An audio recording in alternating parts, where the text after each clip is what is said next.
Alright, so in this video I'm going to show you how to upload the demonstration files that come with these tutorials. Again, I've set up about a dozen demonstration files approximately, and I'm going to show you how to upload them, how to set up your database, and how to configure some of the files so that you can start using these demonstration examples. So let's go ahead and get started. Alright. Now, if you've set up a database before, then this is going to be old hat, and you might want to skip forward in this tutorial. But if you're new to this, then this is going to be very useful because a lot of people don't know how easy it is or how easy it can be to set up your database on your web server. Now, again, you've got to have a web hosting provider that gives you MySQL database. Now, most hosting providers out there provide that.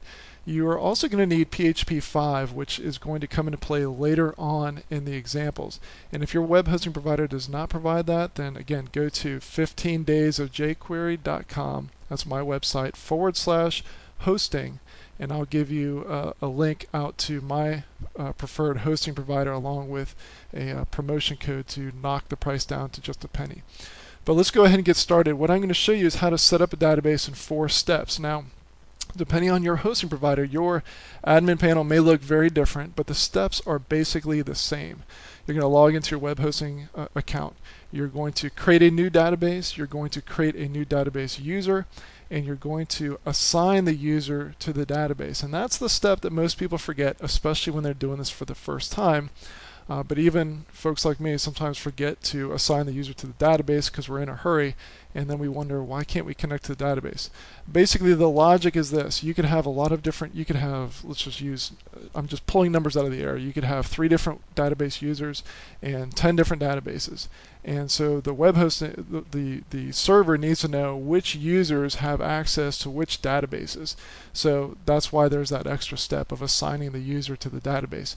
If you've only got one user and one database, it would seem pretty obvious, but still, you need to go through the step of assigning the user to the database so the server knows, okay, this user has permissions to use the database. So let me go ahead and break away from the PowerPoint presentation and show you. You're going to watch over my shoulder as I walk you through the steps, and you're going to see me set up a database step by step so you can follow along as closely as possible and get your database up and running. Now, as we're going through this, please be sure to copy all of the details that you use to set up your passwords and your usernames. Copy these into a text file and then print it out because you're going to need these details later on. So let me go ahead and pause the video and move on to where you can watch over my shoulder as I walk you through this. So as you can see here, I'm logged into my control panel, and I'm currently using a web hosting company that uses cPanel. cPanel just makes it really easy to set up databases, to manage your accounts, add email accounts, do all sorts of things that you need to do to manage a website. cPanel makes it really easy, but it's certainly not the only control panel out there. So if your web hosting company doesn't have cPanel, of course, you can always use my recommendation. Or you can just stick with the web hosting company that you already have. My recommendation, again, and I've said this several times, is 15daysofjquery.com /hosting. And that will give you the same web hosting provider that I'm using for this demo. So the demonstration website that I'm using is jbdemo.com. And that's really not important, but I'm just going to tell you that in case you see some references to JBDemo. So I'm scrolling down to where I see databases, and what I want to do is you set up MySQL databases.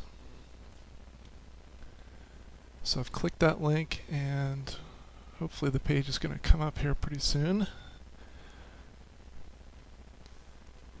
Okay, so here we are. We've got the page set up where I can create a new database. So as I mentioned before, what you want to do is you want to open up a notepad document or something where you can jot down the details of the name of the database, your username, and your password.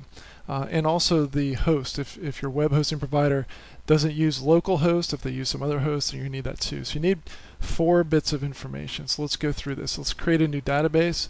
So I'll just call this demo, and I'll hit create database. So it added the database demo. So let's go back. Now, the way that my web server is set up, I would actually be wrong if I said that the database name is demo.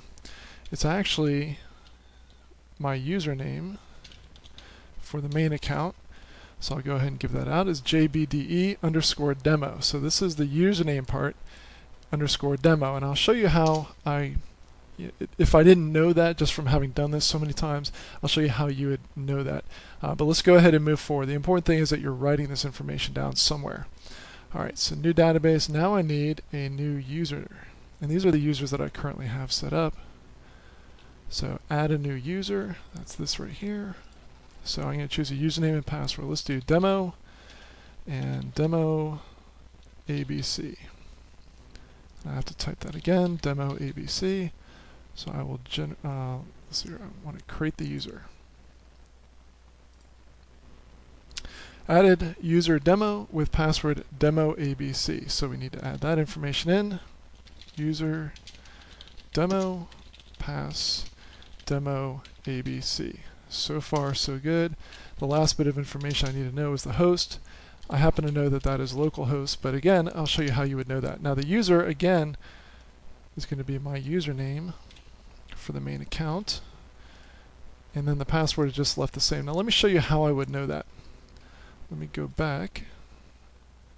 Now remember the step that most people forget. Most people will create a database, they'll create a user, and then they think that they're done. Well, you're not. What you have to do is you have to actually add a user to the database. This is the last step. So I have to find the user that I just created, find the database, and now I'm going to click add.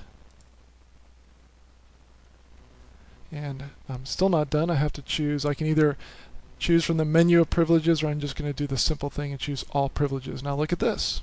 It says user, excuse me, and it gives the full username. So notice it says JBDE_demo. It's not demo.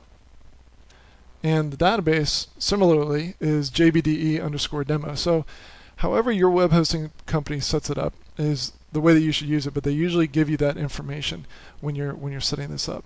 So I'm going to choose all privileges just to make it easy. I'm going to choose, click the button that says make changes. Okay, so again, it gives me that information. The user JBDE_demo was added to the database, JBDE_demo. So I just want to double check that I have the correct information, and I do. So let's go back. Now, how did I know that it was localhost for the host? Let's see here. There is. They used to show. I might not be able to show you. They used to show the PHP code for setting this up. Let me see what happens if I click this. Nope, that didn't work.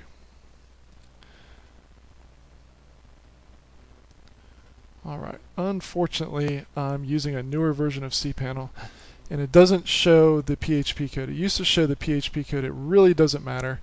What you need to know is you need to ask your web hosting provider whether it's localhost. 9 out of 10 times it's localhost. And when I set up the config file, this will make a lot more sense. So what we've done, just to recap, I logged into the account, I created a database, I created a username, I created a password for that username. And then I connected the database to the user and gave that user all privileges to the database. So now I have all this information stored away in a text file. I can print this out, but this is the information that I'm going to add to the config file once I upload all the files and populate the database. What I'm going to do is add that information to the config file, and that will help my PHP code talk to the database that's on the server. And this will all make sense as you watch me walk through this step by step. And that's why I do these video tutorials, so that you can see exactly what I'm doing, you can understand and hear why I'm doing it. Now for some of you, this is very basic stuff and you've done it a million times, just as I have. For some of you, this is the first time you're doing it, so I want to be able to give you the confidence to go ahead and do this on your own web server. Okay, so once you've set up your database, now what you want to do is you need to upload your file. So whatever FTP software you're using, you need to open that up and create a new account. As you can see from the PowerPoint slide, I recommend FileZilla, but use whatever you want. FTP software comes in all sorts of different shapes, sizes, and flavors, so whatever works best for you, that's great. Open it up, create a new account, and plug in the information that your web hosting company has provided you. If you have ever set up a web hosting account before, if you've ever uploaded a file using FTP software, then this is old hat, okay? But I just have to go through it because somewhere along the line someone's going to come along who has never done this before, and that's fine. Everybody has to do this their first time. There's a